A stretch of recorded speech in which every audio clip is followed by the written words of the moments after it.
Bueno, Fede, es un placer recibirte en el seminario. Como vemos, es parte de tu defensa de tesis, lo que vas a presentar, así que bienvenido. Gracias. Voy. Bueno.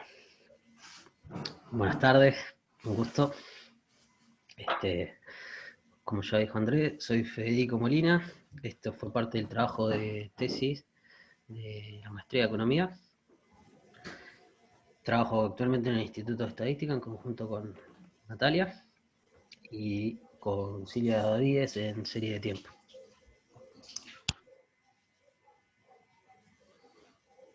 Así que voy a hacer la presentación. Este es un esquema más o menos de lo que voy a presentar, una pequeña introducción referida a qué es la curva de Beveridge, las fuentes de datos que se utilizaron en el proyecto, las estrategias empíricas que utilicé, que fueron de dos tipos, los resultados, unas discusiones al respecto, y conclusiones de o futuros trabajos. Bueno, lo primero que quiero plantear es qué es la curva de Beveridge, es entendida en economía, pero hasta por ahí, y en otros lados tal vez no saben lo que es. ¿Qué es? Entonces, básicamente es una curva que es una relación entre las vacantes laborales, a las cuales llamamos V, y a la tasa de desempleo, que llamamos U.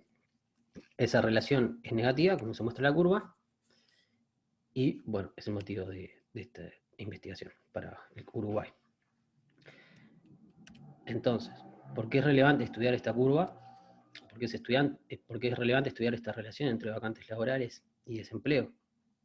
También se preguntarían qué son las vacantes laborales. Las vacantes laborales, en realidad, no hay una definición que esté entendida y validada como lo está respecto a la tasa de desempleo, pero se suelen utilizar las vacantes laborales publicadas en la prensa, sea escrita o portales web. Al día de hoy se utilizan los portales web, por lo cual se hacen scraping de las páginas, de las distintas páginas donde se publican avisos laborales, y de allí se obtienen las vacantes, ¿tá? Que eso es una aproximación a lo que están demandando las empresas, las firmas. Entonces, ¿por qué es importante estudiarlo? Punto 1, las vacantes laborales son un proxy de la demanda laboral, por lo cual interesa saber el comportamiento que tienen las firmas. Tiene una relevancia teórica al ser un marco de análisis de la dinámica del mercado laboral. Tiene una relevancia práctica, puesto que permite describir el mercado laboral en cuanto a generación o cuantificación de políticas. Resume información esencial sobre el funcionamiento del mercado de trabajo y shocks que afectan al mismo, que pueden ser de distintos tipos, por ejemplo, institucionales, tecnológicos, de productividad o que estén asociados al ciclo económico. Permite además identificar en qué parte del ciclo está la economía, es decir, nosotros esperamos que en la parte recesiva del ciclo económico tengamos una mayor tasa de desempleo y una menor tasa de vacantes laborales, mientras que si estamos en la parte expansiva del ciclo económico esperamos tener una menor tasa de desempleo y una mayor tasa de vacantes laborales, es decir, hay un movimiento por sobre la curva. Luego, desplazamientos de la curva de Beveridge implican que hay una modificación en la tasa de desempleo natural de la economía, lo cual no es 1 a 1, puesto que, voy a explicar posteriormente, hay otra curva, y debido a las pendientes, esto no es un traslado 1 a 1, pero sí implica modificación de la tasa natural de desempleo, sea un movimiento de la curva hacia el origen o hacia afuera. Bien, entonces, la motivación del trabajo, o una de las motivaciones del trabajo, es una ausencia de datos de vacantes públicos prolongados sistematizados para Uruguay, por lo cual Uruguay no tiene o no tenía una curva de Beveridge que uno pudiera analizar. Y hay existencia de datos web disponibles que posibilitan el cruzamiento de fuentes mediante análisis de texto. Con esto me refiero a que es posible realizar scraping web de distintas páginas, cruzar esos datos mediante análisis de texto y ver qué cantidad de análisis se repiten entre páginas, con lo cual no estar contando doblemente avisos de empresas. El trabajo anterior es de más de 25 años atrás, por lo tanto, acá se van a generar nuevos datos, fuentes disponibles, y además se utilizan nuevas técnicas estadísticas en la medida que los últimos trabajos utilizaron regresiones lineales mediante mínimos cuadrados ordinarios y test de tipo F, estilo test de Chow, que acá se van a generalizar. Luego suceden cambios relevantes en el mercado laboral en los últimos 40 años, en los cuales de repente se pueden analizar entre décadas. Por ejemplo, en la década del 80 hay una restauración de la democracia en el país, con un posterior aumento de la sindicalización y las tasas, y la negociación por rama de actividad. Luego, en la década de los 90, en realidad sucede lo contrario, cae la negociación por rama de actividad, lo cual es relevante, en la medida que puede generar un mayor poder de negociación de parte de los trabajadores. Hay una apertura de la economía, hay un crecimiento elevado hasta el año 97, con una pequeña recesión en el 95, y después una recesión de la economía a partir del año 98, en lo cual posteriormente se va a extender hasta el 2003, pero también hay un aumento importante de productividad y caídas de horas trabajadas, además de realocalización de los trabajadores en distintos sectores de actividad, por ejemplo en el sector de servicios.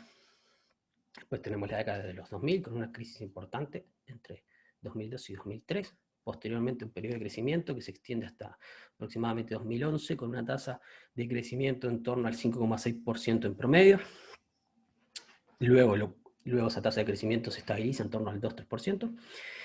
Y lo que es muy relevante creo que es que hay cambios institucionales, que algunos autores denominan que son cambios en las reglas del juego, a partir de reformas estructurales que comienzan entre 2005 y 2010 y luego se extienden, que aún se puede hipotizar que aumentan el poder de negociación de los trabajadores. Por ejemplo, factores institucionales de salario mínimo, consejos de salarios, aumento de la densidad sindical o aumento de la negociación por rama de actividad, rigideces, es decir, aumentos sostenidos de los salarios mínimos, o inclusive últimamente ley de responsabilidad social empresarial. Son todos factores que pueden llegar a afectar y que pueden generar cambios relevantes en el mercado laboral. Por último, la idea es hacer una investigación que sea reproducible, con herramientas de código abierto y datos públicos.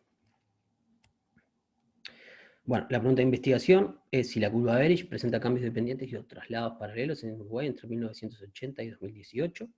La hipótesis es que la relación de vacantes y desempleo no debería ser estable para el periodo analizado, dada la gran cantidad de cambios estructurales, por lo tanto la hipótesis nula es que la relación es estable y la hipótesis alternativa es que no es estable. El objetivo principal es probar la no existencia de estabilidad paramétrica, y como objetivos específicos está el de crear un indicador de vacantes laborales que sea público, reproducible y sistemático, verificar que existe una relación negativa de vacantes y desempleos, y además corroborar los resultados previos para Uruguay. Bueno, vamos con la curva de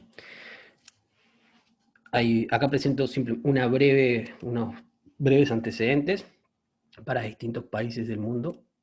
Me voy a enfocar. Bueno, el primer antecedente en realidad es un trabajo de William Beveridge del año 1944, que es uno de los primeros, o el primer autor que comienza a analizar la relación entre vacantes y desempleo para Inglaterra. Encuentra que se da esta relación negativa.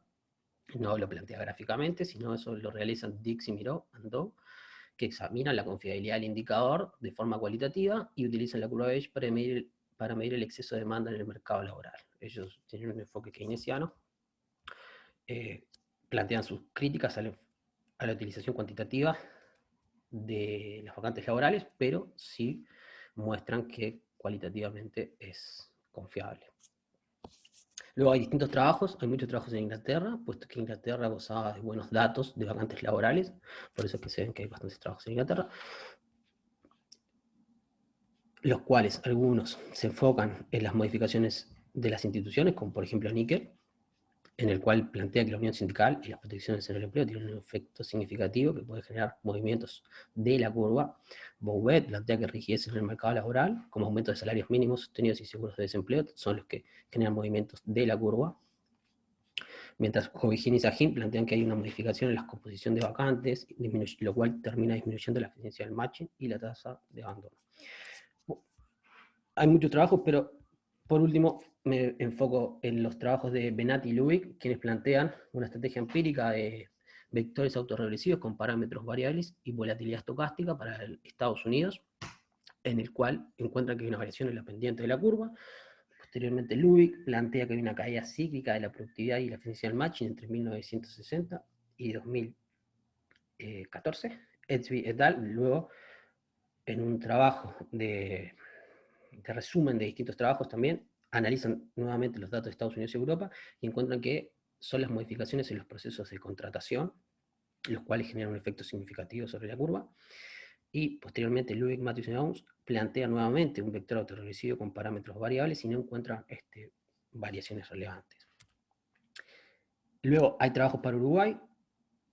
Por ejemplo, el trabajo de Rama es el primero, del año 88, que construye un índice sintético de vacantes a partir de 3 fuentes de datos. El autor no es el foco de él estudiar la curva Beige, pero construye un indicador de vacantes luego para plantear un modelo de desequilibrio de mercados. Posteriormente, Buccelli estima una curva Beige en los años 90, encontrando un quiebre. Urrestarazu amplía el periodo del índice de vacantes hasta el año 95 y encuentra un quiebre estructural mediante un test de Chow en el año 90.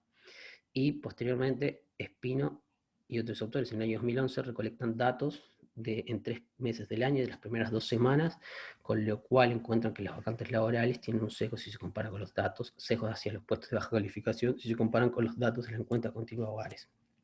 No plantean una curva Beige, perdón, plantean, pero no, por la escasez de datos, no realizan ningún test. A grandes rasgos, esto se puede agrupar en factores institucionales, tecnológicos o de ciclo, como mencioné previamente. Y, bueno, por ese lado. Luego paso a la teoría de búsqueda de emparejamiento, que es la que da sustento microeconómico a esta relación en la curva Beige. Entonces, el marco que se utiliza se llama marco de MP, está basado en los trabajos de Diamond, Pizarís, Mortensen y Pizarís, que se resumen en el trabajo de Pizarís del año 2000. Y básicamente el modelo básico que plantea tiene la siguiente forma, donde U, como dije, es la tasa de desempleo, lambda es el riesgo asociado que tiene el trabajador de perder los beneficios potenciales de un puesto ocupado, tita es el tightness, que es el cociente entre vacantes laborales y desempleo, Q de tita viene dado por la función de matching. La función de matching es similar a lo que es una función de producción, es una función cóncava con rendimientos crecientes en los parámetros de ¿cómo se llama? De vacantes y desempleo. Esa es la ecuación. CB-BC quiere decir curva Beige o Beveridge Curve, es la primera ecuación. Luego tenemos la ecuación JC, que es la Job Creation, y por último tenemos la WS, que es la Wage Curve. Son las 3 curvas claves que surgen de este modelo. Es un modelo macroeconómico con sustento micro. En la Wage Curve tenemos P menos W, que eso viene a muestra la diferencia entre el producto real y el salario real. Las variables están en logaritmos. Y se entiende como el retorno neto que tiene un puesto ocupado, donde P sub C, perdón, acá, Q de tita, o 1 sobre Q de tita, viene a ser la duración media de las vacantes, y ese Q de tita se entiende como la tasa de un proceso estocástico de Poisson. Y bueno, la ecuación salarial que tenemos acá, WC, donde beta son los parámetros que vienen a dar la ponderación del poder de negociación, que esto surge de una negociación a la Nash, que en general se entiende como una negociación asimétrica. Y lo podemos, bueno, estas son las ecuaciones claves, no lo extiendo mucho más, pero esto lo podemos ver gráficamente de esta forma. ¿Tá? Me falta decir que P sub C es el costo de la vacante por unidad de tiempo, en la job creation. Entonces lo que tenemos, el equilibrio del modelo es una asignación de vacantes, desempleo y tita, que satisface la condición de equilibrio de los flujos que se representan por la Beveridge Curve, la Job Creation y la Wage Curve. ¿Tá? Entonces, como vemos, la curva de creación de trabajo es creciente en las vacantes laborales, es la que tenemos acá. La Beveridge Curve es una curva que plantea la relación negativa. Tita, como dije, es el tightness. Y del otro lado tenemos la curva salarial y la curva de creación de trabajo en el eje W tita, donde tenemos la creación de trabajo, bueno, curva salarial. El equilibrio, por lo tanto, el equilibrio del mercado de trabajo necesita el equilibrio de las dos curvas. Bien, cualquier duda, tal vez voy un poco rápido, pero cualquier duda me dice, o si voy muy lento, ¿no? Entonces, bueno, básicamente la interpretación es que el punto sobre la curva da indicio de en qué parte en qué parte del ciclo económico está la economía, si es un auge o es una recesión. Y bueno, cambios cíclicos, por ejemplo, la demanda agregada de trabajo, van a generar una caída en las vacantes laborales y un aumento de la tasa de desempleo. ¿tá? Entonces, de esta forma podemos analizar, por ejemplo, como decía antes, cambios en la tasa natural de desempleo. Bueno, sigo. Brevemente, las fuentes de datos utilizadas en este proyecto son múltiples. como vemos acá, pero básicamente utilizo el Producto Interno Bruto del Banco Central, la tasa de desempleo por parte del INE, las cuestas de uso de Internet por parte de Radar, la compilación de encuesta continua de hogares desde 1980 hasta 2018, la población económicamente activa, y distintas fuentes de avisos laborales, desde el trabajo por restarazo a datos que recolecto previamente de parte de la Biblioteca Nacional y de distintas páginas web. Entonces, luego paso a explicar las estrategias empíricas que utilicé. Como dije, son dos. Arranco explicando los vectores autorregresivos con parámetros variables y volatilidad estocástica. Estos surgen del trabajo de Premicheri del 2005, que propone un siguiente modelo, donde Y sub t es un vector n-dimensional. C sub t son los vectores de parámetros variables también asociados a los interceptos. Beta y t son las matrices de coeficientes. Y U sub t es un vector de shocks inobservables con heteroceástico, con matriz de varianzas y covarianzas omega sub t. Esto está analizado desde 1t. Si planteamos una reducción triangular de la matriz omega t, podemos reescribir el modelo 1, siguiendo la ecuación 2. Es el mismo modelo, simplemente se reescribe el shocks U sub t, donde la varianza es epsilon, si tiene una matriz identidad, y los beta 1t siguen siendo las matrices de coeficientes. Si aplicamos el operador B, que simplemente es apilar las distintas filas de la matriz en un vector, el modelo lo reescribimos como la ecuación 3, donde xt está multiplicando los elementos 1 y y sub t, desde y sub t menos 1 hasta y sub t menos t, es un vector simplemente, y beta t, que va a contener las matrices de coeficientes y de interceptos, los beta jt y los c sub t. Entonces, a grandes rasgos, acá nos centramos en las ecuaciones 5 a 7, esas ecuaciones son las que dan las dinámicas del modelo, donde la estrategia de identificación consiste en modelar los coeficientes de la ecuación 3 es la que plantea acá, el bar de la ecuación 1, y este es el bar completo, ¿no? Entonces, acá lo que se va a asumir es una estructura autorregresiva, de vectores autorregresivos de orden 1, y lo más relevante, digamos, es la ecuación 7, que va a plantear una volatilidad estocástica. Bueno, esto es como la parte clave, digamos, de este modelo, ¿tá? Donde las matrices de varianzas y covarianzas de los residuos, como dije, van a variar en el tiempo, debido a este término de error compuesto. Aquí está la ecuación 4. Epsilon t va a ser una distribución normal n-dimensional, con estos tres vectores normales homoscedásticos de media cero, que se va a asumir mutuamente independientes. Y las innovaciones en el modelo se va a asumir que tiene una distribución normal conjunta con la siguiente matriz de varianzas y covarianzas. ¿Tá? Bien. Esto, digo, la ecuación 7 van a ser los shocks que nosotros vamos a analizar.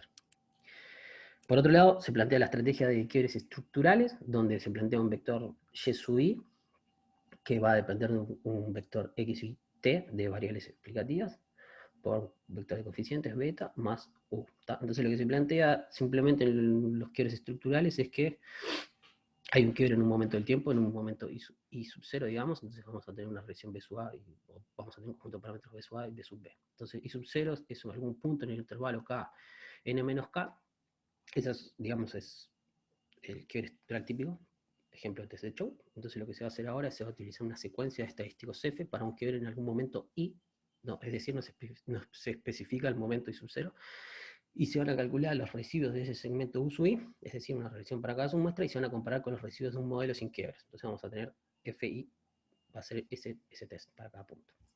Entonces, siguiendo los trabajos de Andrews y de Andrews y Plover, se pueden plantear o utilizar funcionales para agrupar esos estadísticos T, digamos. Entonces se suele utilizar el supremo, la media o la exponencial, y se plantean estos tres estadísticos para plantear la hipótesis nula. Entonces, si sucede que ese funcional supera dicho umbral, existe evidencia de un cambio estructural para una significación alfa. Y luego, lo que se analiza es la extensión cuando queremos calcular múltiples quiebres, porque en el caso anterior seguíamos calculando un quiebre, entonces ahora calculamos múltiples quiebres. Ahora tenemos m particiones que van desde i sub 1 hasta i sub m, y se van a obtener los beta j MCO, dada que van a minimizar la suma cuadrada de residuos que tenemos acá. Esa suma cuadrada de residuos global entre las particiones i sub 1 hasta i sub m, que van a ser la sumatoria de la suma cuadrada de residuos en cada partición, desde j igual 1 hasta m más 1. Entonces, el problema en este caso es encontrar los quiebres i sub 1 hasta i sub m que minimicen esta función objetivo global. ¿Tá? Entonces lo que hacemos es, sobre todas las particiones, ISO1 hasta ISO-M, y se obtiene ese minimizador global, ¿tá? De orden NLM. Lo que hace el trabajo, digamos, de Viper-ROR del 98, es el trabajo teórico, y después un trabajo empírico del 2003, que plantea utilizar programación dinámica para solucionar este problema. Entonces, lo que se va a hacer es se va a obtener la suma de cuadrados residuos asociada con la partición óptima, donde se contienen M quiebres, considerando las primeras n observaciones. Y en base a eso se soluciona el siguiente problema recursivo. ¿No? Bueno, hay una extensión posterior que es agregar la varianza, ¿no? Como digo acá, extiende, es decir, hay un trabajo posterior de Seilis que extiende, incluyendo el error de la varianza como un regresor adicional en vez de un parámetro molesto, y estimar el modelo en vez de, o se estima el modelo por máxima verosimilitud o cuasi máxima verosimilitud. ¿Tá? Y el modelo planteado es cuasi normal y tiene la siguiente función de densidad. Bien, estos son, ahora planteo los resultados, eso está, se va a las estrategias empíricas y planteamos los resultados. Ahora, ¿qué es lo que se obtiene? Bueno, como dije, el primer objetivo es construir el índice de vacantes para Uruguay, entonces lo que hago es, a partir de los trabajos previos... El gráfico que mostraste recién, ¿lo pasaste de largo así rapidito por algo en especial? ¿Esto? Ah, sí, lo voy a explicar posteriormente, era para hablar un poquito de eso. Está. Dale, perdón. Los resultados que se ven ahí, sí, eso es un adelanto. Está. Pero ahora lo muestro, eso era simplemente por... Me dejaste la ronchita y te fuiste. Sí, por eso ahora viene.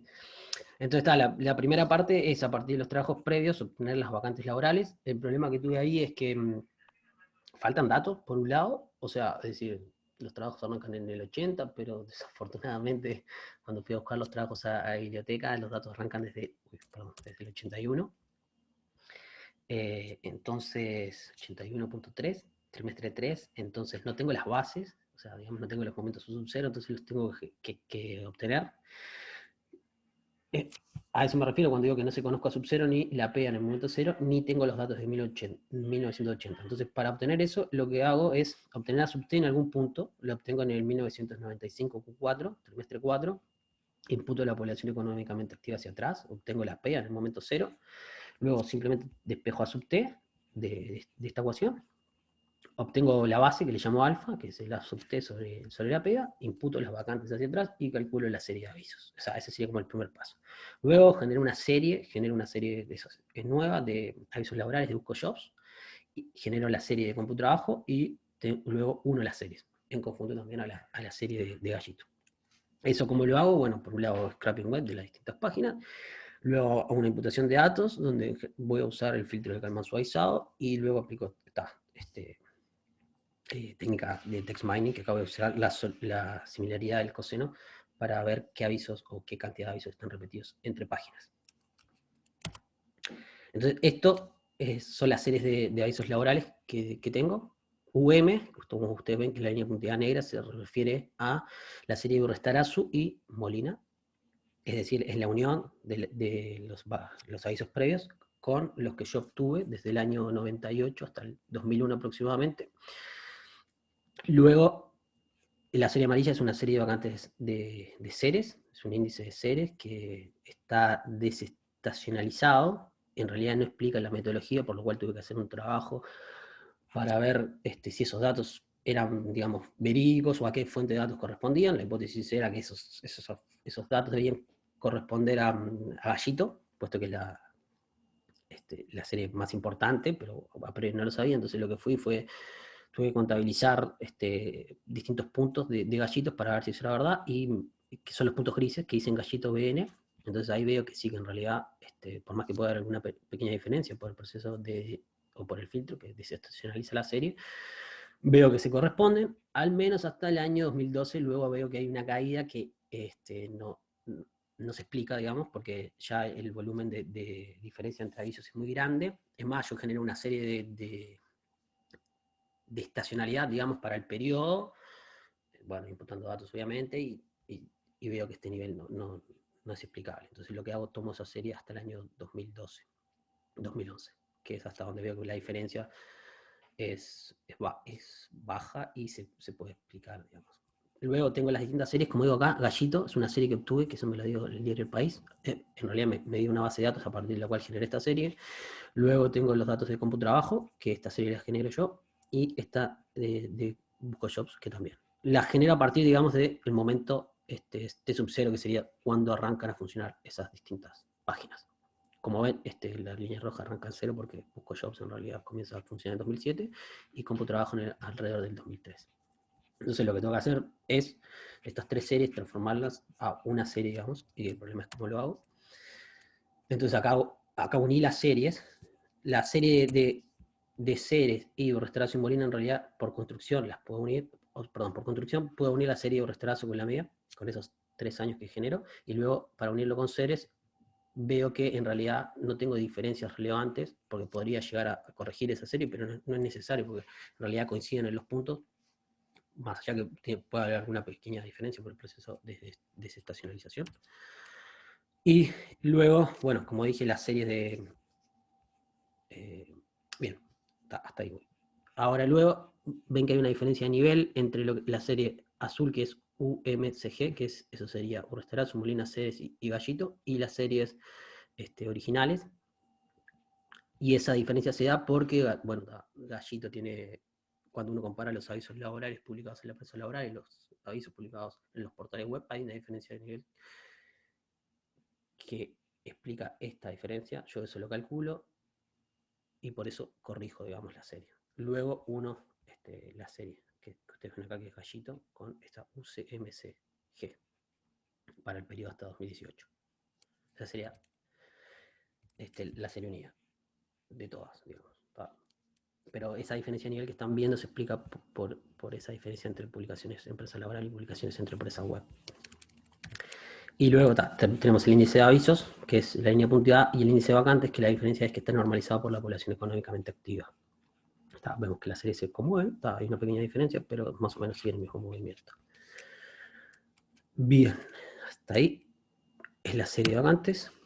Y esto es simplemente la serie de vacantes, pero el trabajo plantea la curva de Beige, que es la relación entre las vacantes laborales, o el índice de vacantes laborales normalizado por la población económicamente activa, tomé base 2010, y la curva de Beige. Entonces, lo vamos a ver acá, a continuación. Acá vamos a ver desde el año 80-81 hasta el 2018, vemos cómo comienza a caer, esto por la crisis de la tablita en el 82, luego comienza a mejorar, crecimiento de la economía en el 86-87, luego vemos que en los años 90 hay como un movimiento hacia afuera, es como podemos entrar en un proceso de transformación de la economía. 95 es la pequeña recesión, crisis del tequila, luego sigue creciendo hacia afuera, o sea, la relación, es decir, entendemos como movimiento de la curva, posteriormente tenemos la recesión, y acá está el periodo de crisis. Esos movimientos de U que ustedes ven son los movimientos de crisis y recesivos, o invertidas. Luego el periodo de crecimiento económico, que va cayendo la tasa de desempleo, aumentando la tasa de vacantes. Y luego, a partir del 2011, vemos que cambia la dinámica, pero, sin embargo, que puede entenderse como otra curva, donde aumenta el desempleo y caen las vacantes laborales. Sin embargo, vemos que hay diferencias de nivel. Si ustedes ven, este es el periodo 80-90, este es el periodo posterior con la recesión del 2002-2003. Cuando digo los movimientos de U invertida, vienen a reflejar los periodos de crisis y posterior crecimiento. Y luego acá parece haber un traslado de la curva en la última década. Bueno, entonces la idea es, a partir de esto, analizar esos traslados de la curva y ver si es que hay distintas curvas, ¿no? Pareciera que sí. Entonces, ahora tengo que salir ahora. Ahora, otra cosa relevante que voy a mencionar al final, pero es que nosotros vemos que, si bien ahora la tasa de crecimiento del Producto Interno Bruto está en torno a 0, en torno a 1, y vemos que hay un aumento de la tasa de desempleo y una caída de las vacantes, nótese que las diferencias de nivel respecto al 80 o al 2000 son importantísimas, por lo cual pareciera que en realidad las reformas que se han generado en los últimos 15 o 20 años y que uno esperaría que tuvieran un efecto negativos en el traslado de la curva de Beige, no lo están teniendo, sino que al contrario, el traslado es hacia el origen en vez de ser hacia afuera, lo cual a priori podría ser contraintuitivo, o en base a la literatura por ahí. Bueno, este es el resultado final. En el panel A lo ven en términos lo ven trimestralmente, en el panel B lo ven anualmente. Bueno, ya lo vimos, pero simplemente eso. Y ahora lo que hacemos es, estimamos las distintas curvas con los test de quiebre estructurales y obtenemos 4 periodos. El primero, en los test de quiebres estructurales hay que definir la cantidad de quiebres que uno quiere. Si yo puedo generar un quiebre más, sin embargo, estos 4 quiebres se mantienen. O sea, perdón, estos 4 quiebres, estas 4 curvas se mantienen. Por lo cual, corte hasta ahí. Pero se podría generar un quiebre extra, digamos. Entonces tenemos el periodo 81-90, que vendría a representar esa, desde la década de los 80 a los 90, que es una curva que está más cercana al origen. Luego tenemos el periodo del 90 al 96, que pareciera haber un traslado paralelo de la curva. Posteriormente tenemos el 96 hasta 2013, que es una curva que se va hacia afuera, es decir, estaría empeorando la eficiencia en el matching del mercado laboral, aunque hay que tomarlo con comillas de eso, puesto que también es necesario analizar los flujos del mercado laboral, es decir, de empleo a desempleo y de desempleo a empleo. Y finalmente tenemos 2013-2018, que es la curva celeste, donde ahí pareciera haber un traslado hacia el origen posteriormente. O sea, tenemos 4 periodos demarcados. Que acá analizamos la estimación para los 4 periodos detectados. En general los coeficientes son significativos. Una pregunta, Fede, en ese gráfico, en la curva verde, sí, que es 96, del año 93 a 2013, Acá esto del 18% es 2002, perdón. Ahí va. Tenés ahí la crisis, por eso, Claro, exacto. De hecho, lo que yo decía es que se puede generar un quiebre extra en la metodología, pero aún estos 4 se mantienen. Entonces, yo lo planteé de esta forma porque si no, tal vez se puede llegar, pero estos se mantienen, entonces me pareció que era lo más consistente. Pero bueno, se puede hacer una discusión posterior. Bueno, acá está la estimación para los 4 periodos detectados, donde los coeficientes son significativos, tanto las pendientes como los interceptos como las varianzas, salvo en el caso del beta 0 en el año 90, aunque si en ese caso se saca la varianza, el coeficiente se vuelve significativo. Y posteriormente tenemos la estimación mediante pares estructurales de volatilidad estocástica. Entonces lo que vamos a ver acá son los interceptos y las matrices de varianzas y covarianzas, donde vemos que en realidad tanto en interceptos como en coeficientes, son muy gráficos, pero la idea importante que se quede es que acá hay poca variación, o encontramos poca variabilidad en los parámetros y los interceptos. Si encontramos variabilidad en las matrices de varianzas y covarianzas, no es extremadamente grande si uno lo compara con trabajos, por ejemplo, con el trabajo de Premicheri o Premicheri y el Negro, o trabajo de Cogli que analizan sobre la política monetaria, pero hay cierta variabilidad en el caso de la tasa de desempleo y el Producto Interno Bruto. Me falta decirlo, pero tal vez un argumento de por qué utilizar también parámetros variables o por qué no utilizar los parámetros fijos es, por ejemplo, uno puede ver que la tasa de desempleo aumenta, la tasa de variación de la tasa de desempleo es mayor en los periodos de recesión que en los periodos de crecimiento, entre otros argumentos. Y bueno, esto es la estimación, como dije, de interceptos, rezagos y matrices de varianzas y covarianzas, y luego lo que uno típico que analiza en el VAR es, por ejemplo, las funciones de impulso-respuesta y la descomposición de la varianza. En este caso voy a plantear las funciones de impulso-respuesta con la línea color rojo. Lo que ven es la estimación de un VAR común y corriente, o sea, un VAR de parámetros fijos, y con la línea negra lo que estamos viendo es la mediana del VAR con parámetros variables, que los signos son los esperados, es decir, perdón, los signos, cuando estoy hablando acá, estoy hablando de una función de impulso-respuesta donde los shocks son desde el producto, es decir, se plantea, primero va el producto, luego vacantes y desempleo, se está utilizando una descomposición de Cholesky, y ahí el efecto del producto hacia las vacantes es el esperado, es un signo positivo, y luego en el caso del desempleo es un signo negativo. O sea, estos signos, digamos que son los esperados con sus respectivos intervalos de confianza. Pero en el caso del TBP bar vamos a tener una función de impulso-respuesta para cada momento del tiempo. Entonces en realidad lo que nos está devolviendo es un array dimensional. Bueno, la muestra se entrena hasta 1990 con mínimos cuadrados ordinarios, o sea que en realidad se termina usando desde el 90 en adelante, y utiliza los datos desde el 81 al 90 para hacer la estimación, y se generan 50.000 simulaciones. Entonces luego tenemos estas funciones de impulso-respuesta para cada momento del tiempo, y vemos que más o menos tienen el mismo signo y los valores son bastante parecidos. Esto para distintos años, ¿no? Bueno, entonces paso a discutir algunos puntos claves. Primero es el indicador de vacantes laborales. O sea, una primera crítica puede ser que la serie es de avisos y no de puestos. Entonces, yo hago esas comparativas. Por ejemplo, en 96-98 comparo series de avisos y de puestos. Es decir, en ese periodo contabilicé tanto avisos como puestos para avisos destacados. Y veo que en realidad simplemente hay una diferencia de nivel. Luego hago lo mismo para el 2000 y el 2010 y pasa lo mismo. Hay una diferencia de nivel entre avisos y puestos. Bueno, después tengo avisos que se repiten en el tiempo, que esto lo puedo ver acá. Para el periodo 2014-2019 puedo ver cómo son los avisos es decir, ver toda la cantidad de avisos, incluyendo repetidos, y filtrando avisos, es decir, avisos sin repetidos, nuevamente, hay una diferencia de nivel. Luego tengo el índice CERES de demanda laboral, que como les decía, yo la metodología que sale es bastante escueta, o sea, qué es lo que se hizo, por ejemplo, no sé el método de estacionalización que se hizo, que se tomó. Es muy suave la serie, lo cual implica que hasta podría ser en realidad el componente de tendencia, descomponiendo el modelo en distintos componentes inobservables. Pero lo que hago es analizo las tasas de crecimiento de esos avisos y lo comparo con los datos de Espino y et al. Y veo que en realidad siguen más o menos la misma dinámica. O sea que esto sería Gallito.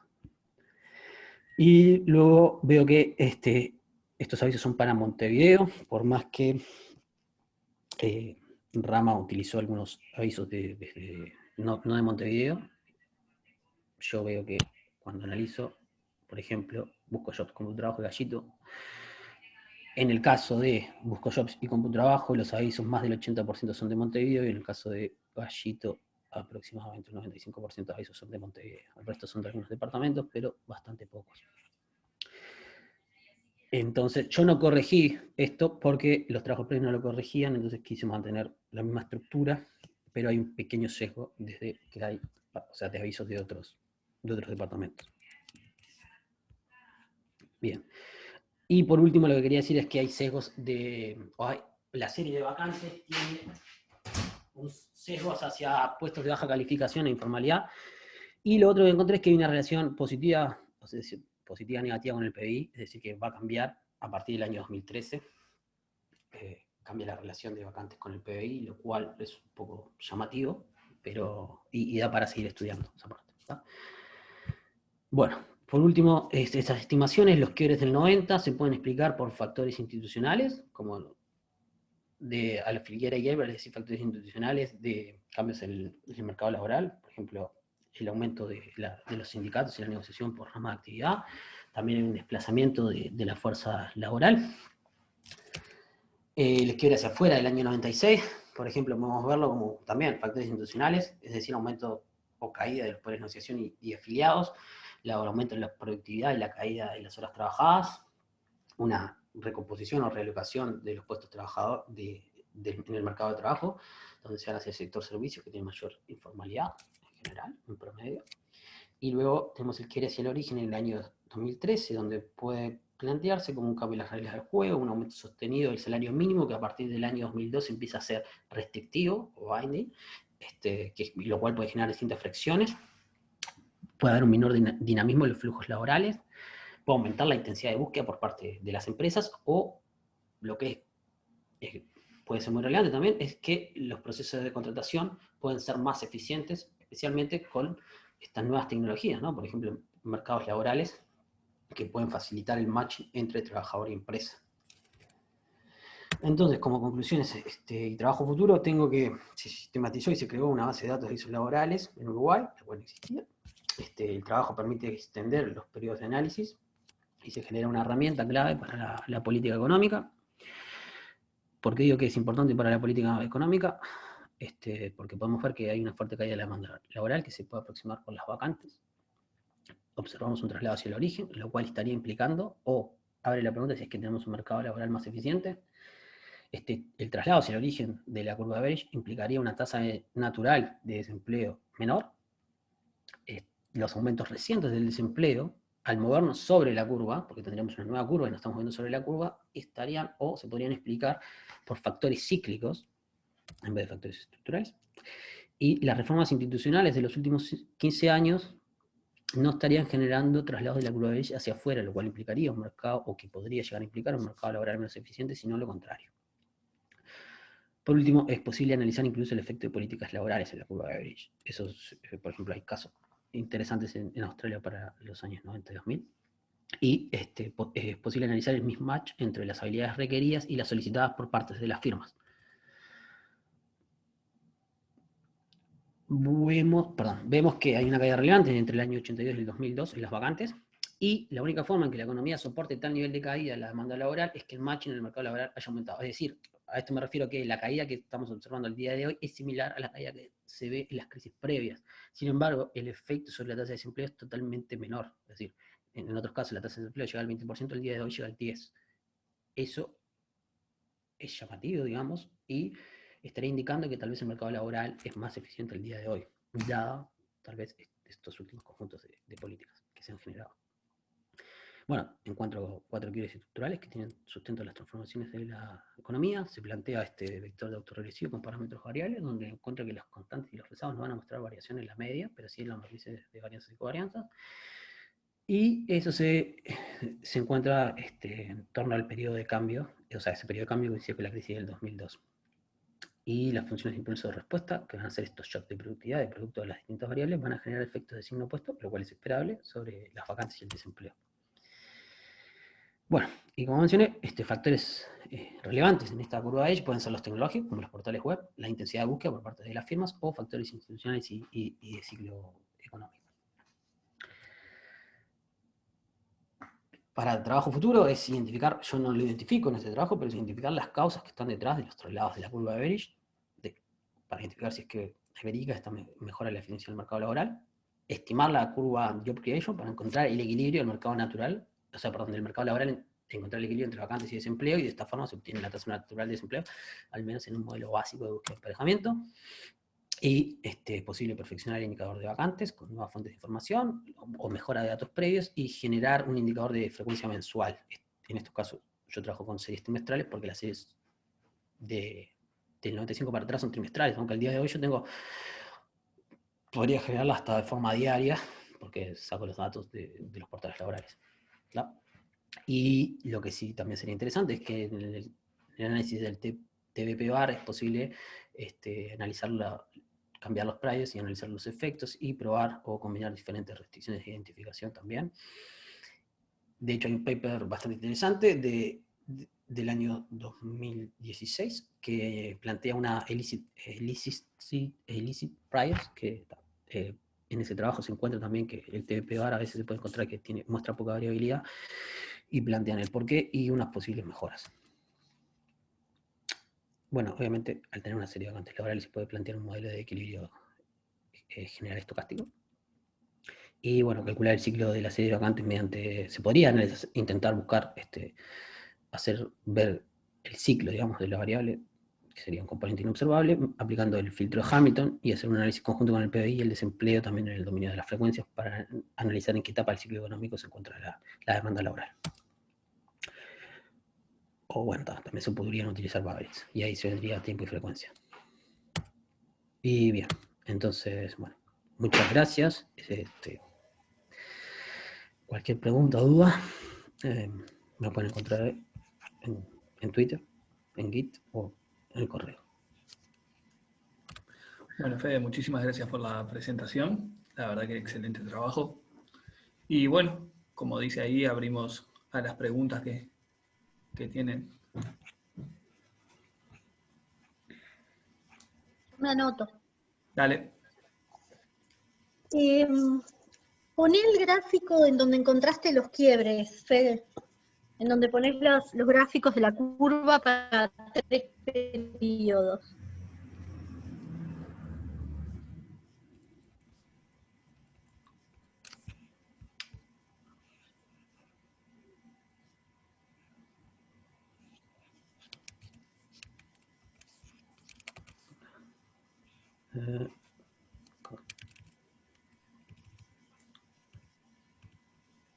¿Está? Ese. Acá, si yo no entiendo mal, lo que tenés es el conjunto de puntos que nos mostraste antes para cada año, en este caso son trimestrales, y el resultado que te dio de las estimaciones del VAR con quiebres, y que son quiebres básicamente tanto en la media como en la pendiente, ¿no? Porque ahí veo curvas, veo digamos, relaciones lineales para los distintos periodos que tanto tienen constantes diferentes como pendientes diferentes. ¿Estamos de acuerdo? Eso se corresponde con los quiebres que le pusiste y te detectó tanto quiebres en la media como en la pendiente. Es una pregunta, ¿está bien lo que estoy diciendo? Sí. De hecho lo ves acá, en las salidas de los coeficientes. Que sería el gráfico acá, que tal vez lo pasé un poco rápido, pero acá ves la estimación de cada coeficiente, en cada curva, para cada periodo. Perfecto, está.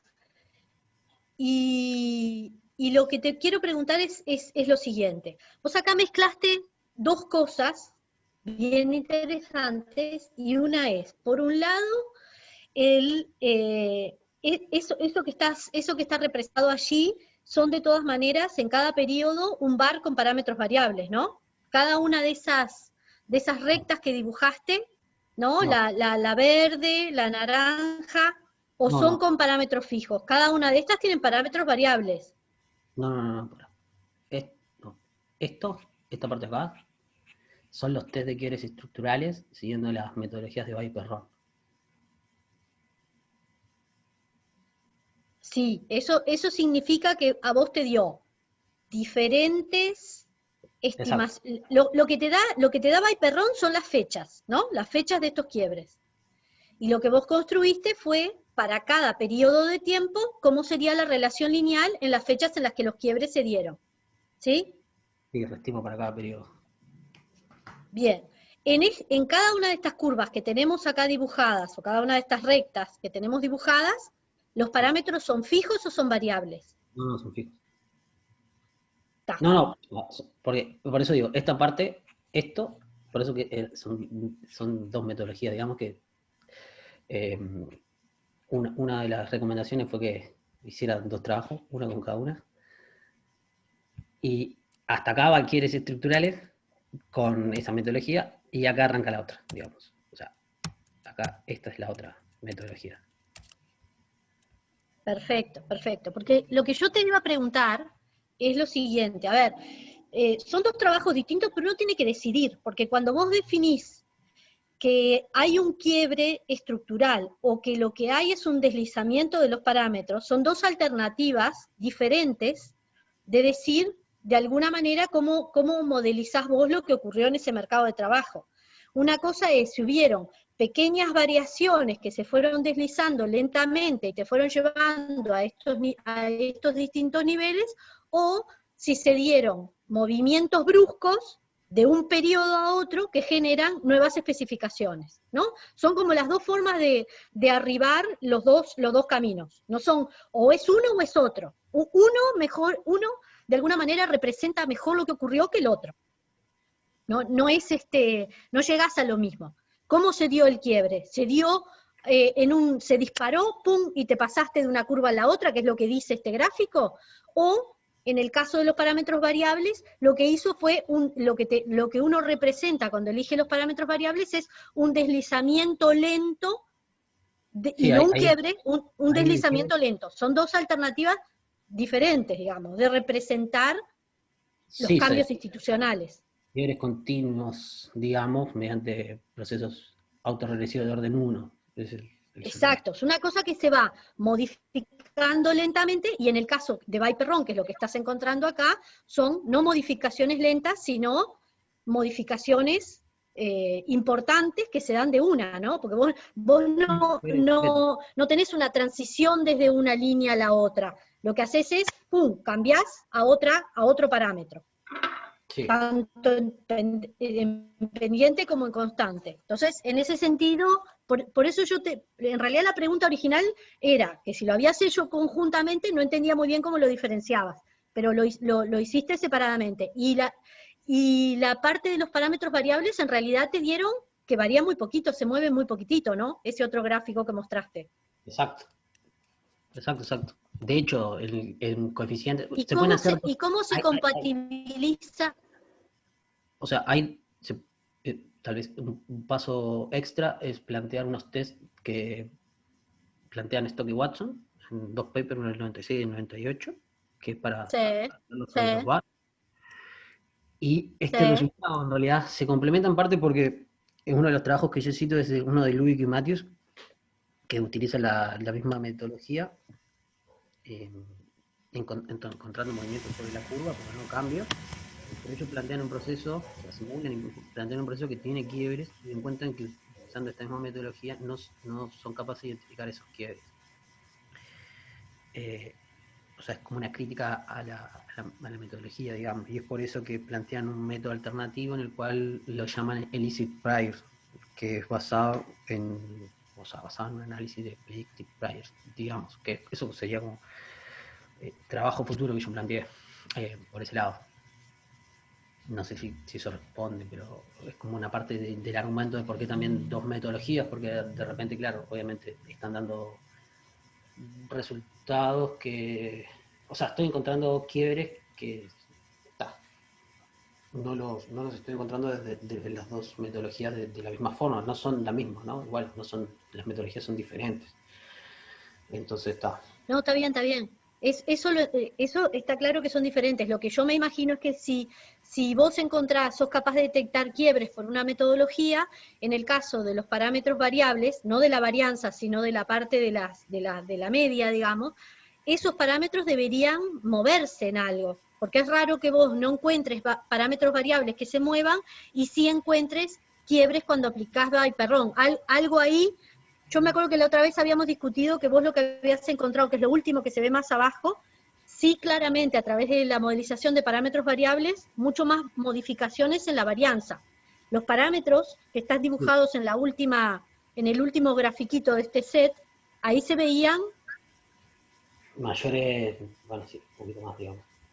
En el último se ven, por lo menos visualmente, ¿no? Capaz que hay que mirarlo con un poquito más de cuidado los ejes, pero aparentemente hay como una mayor variabilidad en la varianza que lo que se puede notar con la media. Entonces, ¿cómo compatibilizar el resultado que te da desde parámetros variables en la media y en la constante cuando encontrás quiebres importantes con Viper-RON? O sea, parámetros variables se quedaron bastante fijos. Sin embargo, Viper-RON te dice, hubieron saltos importantes, tanto en la media como en la pendiente. Por eso encuentro curvas tan diferentes en el tiempo. ¿Eso no tendrías que encontrar que los parámetros variables hubieran movimientos relevantes? No necesariamente. O sea, por eso la cita al trabajo previo, o sea, es como que te puede llegar a pasar con esta metodología de que no encuentres quiebres en los parámetros asociados a la medida del proceso, pese a que existiera. Aún así, sí creo que da como para seguir investigándolo. Y, por ejemplo, probar esta otra metodología y ver también qué es lo que hace, es que hay o no hay quiebres en los parámetros. ¿Me puedo meter ahí? Sí. Porque vos Pero, el modelo es beta t es igual a beta t menos 1 más el sigma, más la varianza. sí, Si de un año al otro, de un momento al otro, hay un cambio muy fuerte, en esa ecuación, el único te va a pegar lugar el donde sigma. estás dejando recoger ese cambio es en la varianza. Te va a pegar el sigma. Porque beta t es igual a beta t menos 1 más un Sí. shock. Entonces, en el único lado por donde puede entrar algo que cambió es por el shock. A mí no es un problema de la previa, es un problema del modelo. Claro, esa fue la crítica de Viviana. Perdón, el comentario también, ¿no? Pero, Bueno, el comentario de Viviana fue parecido al de Silvia. No sé qué está pasando acá. Y después lo claro. Ah, no charlamos. sabía. No sabía que Viviana no, desgraciadamente no pude ir. Me perdí los comentarios. Pero a mí me parece que ese es el tema. Que en el bar no le estás no hay un lugar por donde entra ese salto, salvo el shock. Y entonces lo que ves es que tenés un cambio en el shock. Pero ese shock es en el parámetro. Ese shock que estás viendo de BT-1 es en el propio parámetro. Por lo tanto, Claro, BT lo tiene que el ves, salto. bueno, sí, pero ¿dónde lo ves? Lo ves en la varianza esa, que es lo que le salta a El, ellos.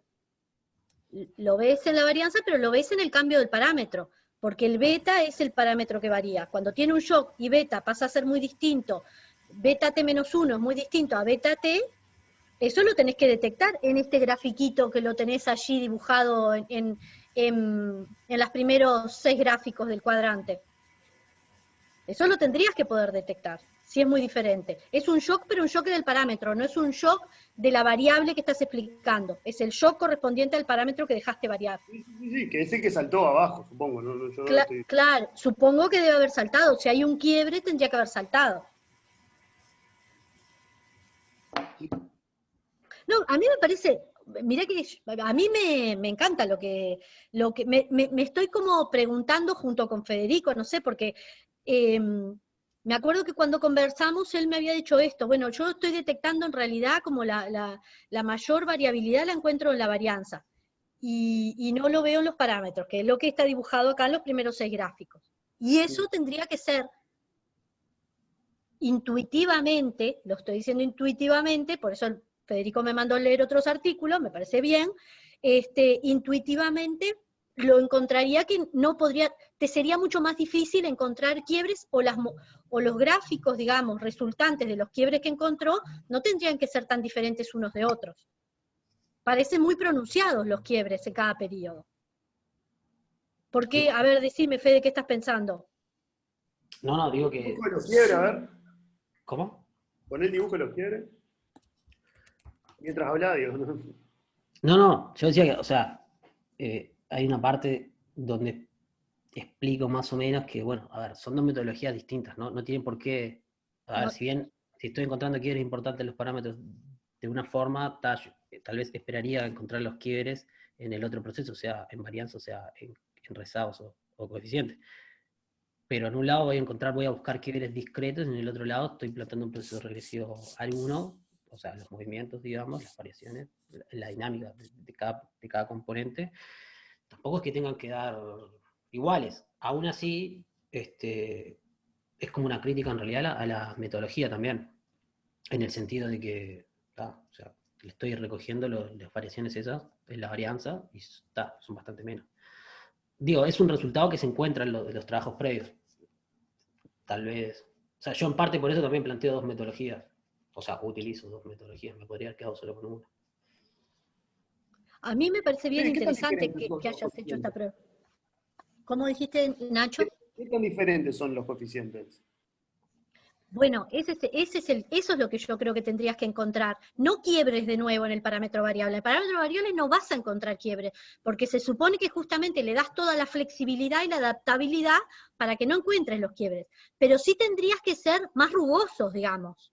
Claro, pero... A ver, sí, no vas a encontrar un salto así, digamos, ¿no? Pero acá... No, exacto, no vas a encontrar eso. Pero Eso acá no es está. esperar, Acá, no es acá no encontrás intuitivamente. variación. O sea, acá prácticamente, no sé, vos ves los beta J, en el caso del pío vacante, y tal, la variación es muy baja. Cuando vos ves otros trabajos, ¿Ese beta J a qué correspondería? a las matrices de coeficientes. Ese es un coeficiente, supongo. Sí, bueno, por eso le pongo JT.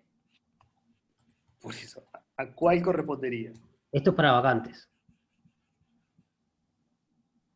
O sea, sea, está. ustedes están queriendo hacer una correspondencia entre los dos gráficos. Me mostrás beta JT. ¿A dónde tengo que buscarlo en el otro gráfico? ¿En este o cuál? Acá. Beta. Bueno, pasa que uno hace una regresión lineal, ¿no? Pero acá tenés los beta de cada regresión lineal. O sea, ¿es el beta 0 o el beta 1? Uno de los No, dos, digamos. el beta 0, digamos, vendría a ser el intercepto de letra, hacerlo C sub T. Es el beta 1. Ok. Si quisieras hacer una correspondencia, ¿no? Pero son metodologías. Sí. Sí. Bueno, Entonces ahora mostrame y decime cómo cambiaron los beta 1. ¿Cuánto tendrían que cambiar? Menos 1, menos 0,3. Pero pasa que, no sé, 7 y menos 1. no es que, o sea, acá lo que ves primero es que los signos son los esperados, ¿no? Son negativos, la relación es negativa, que es lo que se espera. Pero tampoco es que ustedes lo están planteando como un 1 a 1. Bueno, pero se supone que es eso lo que... Estoy tratando de responder la pregunta de Silvia, ¿no? Estas diferencias tengo que verlas en el otro modelo. ¿Qué tan diferentes son estas cosas? Y bueno, me dio -1, menos 0,32, menos 7 y menos 1 de vuelta. O sea, la diferencia más grande es un 0,7 entre las dos, entre punta a punta. Acá tenés 1,08 y 1,08 y 1,032 y 0,34. Bueno, sí, un poquito menos. No, está bien, ahí el periodo ese de los 90 tenés un cambio.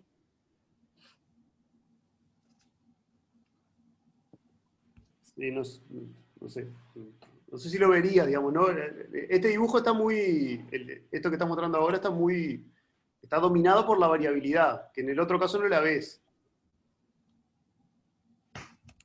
Acá tenés, bueno, ahí tenés. La varianza de beta 1 no la ves ahí. La varianza, pero está, obviamente. Bueno, ahí sí lo veo, el error está. Acá lo aproximé a 2 dígitos, si lo aproximas a 3 sí lo ves. Ya está. Yo qué sé. Bueno, Bueno, ¿alguna preguntita más? me tengo que ir. Gracias, Fede. Entonces la dejamos por ahí. Muchísimas gracias, Fede, por haber participado. Felicitaciones, está precioso. Y está bueno que induzca las dudas, eso es bien interesante. Por supuesto. Bueno, si quieren mandarme los comentarios para intentar recogerlos. Fede, la verdad que un laburo importante de levantada de datos y limpieza y la mar en coche, además del modelo en sí, digamos, ¿no? Y lo otro que me llamó la atención, que el dibujo ese que haces dinámico, que se va moviendo, sí, que está 3 o 4 diapos para atrás, sí, que está Batman. ¡Batman! Parece Batman, ¿no? Sí. No, espectacular, la verdad que es muy bueno. Felicitaciones. Bueno, en realidad la levantada de datos arrancó en el curso de Natalia y Nacho. Es Hay que verdad. ver cómo no dejar morir el proyecto, ¿no? Que no te queden tirados ahí en la basura. Bueno, eso sí. Eso es verdad. Después vemos. No, está bueno. Y lo otro es la transparencia, ¿no? ¿Te diste cuenta de la importancia cuando la diferencia entre trabajar seriamente y hacer ciertas magias? Los de Ceres, seguramente, en ese momento además tenían una serie que poca gente tiene, por algo tuviste que recurrir a ellos, y no hubo nadie que pudiera decirte de dónde salieron los datos. Tuviste vos que hacer como una reconstrucción de un pedazo de la serie para ver si la fuente que vos creías que podías sacar, que parecía la más viable en ese momento, se correspondía. También me parece que está bueno todo eso que vos hiciste, todo lo que trabajamos con Nacho y Natalia sobre el tema de poder reproducir resultados y demás, y lo que vos hiciste ahora es notoriamente diferente a los resultados que usualmente saca Ceres, que no da ninguna metodología, no fundamenta absolutamente nada, sino que va a los resultados y a la prensa, digamos. Sobre todo porque muchas veces quieren tener un carácter académico que me quedan dudas si lo pueden tener, justamente por eso, ¿no? Porque parece magia todo. Bueno, hasta luego, Fede. Muchas gracias, ¿eh? Hasta luego. Bueno.